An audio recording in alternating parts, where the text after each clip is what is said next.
আমি ১ম এ দেখি যে আমার মতো এক্সপেরিয়েন্সড ফ্রিল্যান্সার যারা আছে Upwork-এ, তারা তাদের আওয়ারলি রেট কত করে নিচ্ছে। Upwork-এ ঢুকলে কিন্তু দেখা যায় যে একটা ফ্রিল্যান্সারের আওয়ারলি রেটটা কত। একজন ফ্রিল্যান্সার যদি $10 থেকে $20 আওয়ারলি রেট চার্জ করে থাকে, আপনি ওইটাকে মাঝামাঝি $15 ধরেন। আর যেহেতু আপনি একটা ফুল টাইম জবের একটা এক্সপেক্টেড সেলারি বের করতে চাচ্ছেন, তাহলে প্রতিদিন যদি আমি ৮ ঘন্টা করে মাসে in an average 22 working day ধরি, তাহলে 8 ইন্টু 22 ইকুয়াল টু 176, মানে ১৭৬ ঘন্টা আপনার মাসে কাজ করতে হবে। আর যেহেতু আপনি একটা রাফ এস্টিমেশন করেছেন আপওয়ার্ক থেকে যে আপনার পার আওয়ারলি রেট $15 হওয়া উচিত, তাহলে এই 176 ইন্টু 15 হয় হচ্ছে $২৬৪০।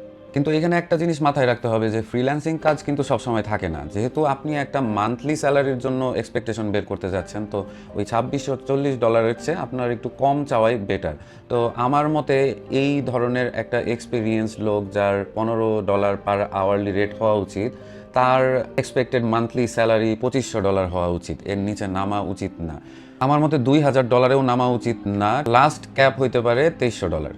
যদি আপনাকে আপনার ইন্টারভিউয়ার জিজ্ঞেস করে যে তোমার এক্সপেক্টেড স্যালারি কত মান্থলি, তাহলে আমার মতে আপনি এই ক্যালকুলেশনটা একেবারে সুন্দর করে ব্রেকডাউন করে তাকে বোঝাবেন।